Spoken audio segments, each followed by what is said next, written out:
Church, I'm Kelly. I hope you're doing well. Our daily hope today is Isaiah 10.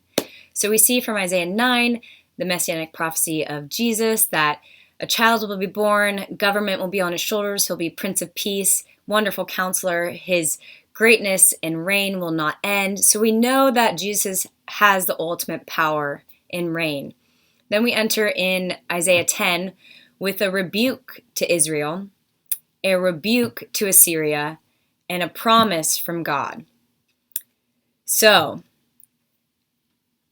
this chapter has a lot of power plays going on, and how Israel and Assyria used their power poorly, but then God, in his care and love for his people, brings his power in perfectly for our protection, for our safety, for his love of his people. So, the question is today, what do you do with your power? The deeper question is, why do you want power? I think as humans, we all wrestle with wanting power, whether that's power because it validates us, because it makes us respected, it gives us affirmation, it makes us feel secure. And this power could be in money, could be in status, can be in a role, could be because you can make all the decisions, whether it's even in the household. Power comes in different forms in our society and culture. And people crave this power because it validates them in some capacity. And so why do we do that? I have a guess. It's probably because we lose sight of knowing that all power comes from God and that our identity comes from God, and we crave that identity from power. We crave feeling certain things from knowing that we have power. And so we see that with Israel. God gave them power, but they used it poorly. They didn't continue on with God's plan and heart for all people, caring for the poor and marginalized and bringing justice to the earth. Assyria was actually an agent of God's wrath, but then they'd become an object of God's wrath because they used that power in pride with their haughty eyes, so for selfish gain. So what can we learn from this in Jesus' life? One is there are two different ways of using power.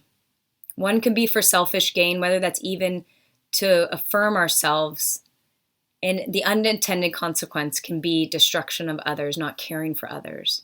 The other way of wielding power is in service. We see Jesus came to serve, used all of his divine power to serve, sacrifice, and suffer on our behalf. So, are there times in your life where you struggle, where you are frustrated that you don't have enough power? But God says he gives power to the powerless.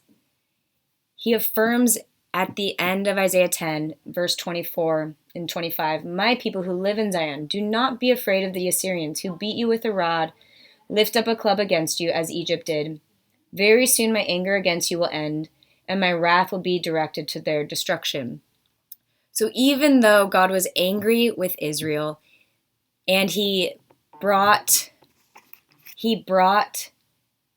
Assyria to bring wrath to his people, at the end of the day, he would not let his people be destroyed. He says, I have all power. Do not worry. I am in control. I will protect you. I will never leave you or forsake you. Even if I discipline you, even if I'm angry with you, I still love you, and I will still be here for you. And so in his perfect power, he protects us. And when we wield power poorly, we hurt people unintentionally because we are still craving to be filled by that power. And so I pray that today that you would see where that power is validating you, affirming you, and ask God to fill that hole, fill that identity in you, knowing that you don't need power to serve, that we are given power to serve, but you don't need it to serve. And God has the ultimate power. He wields it perfectly. No matter what we think in this world, we don't have to worry about what's going on. And let the powers that be judged by God perfectly. I hope this is an encouragement to you, church. Much love.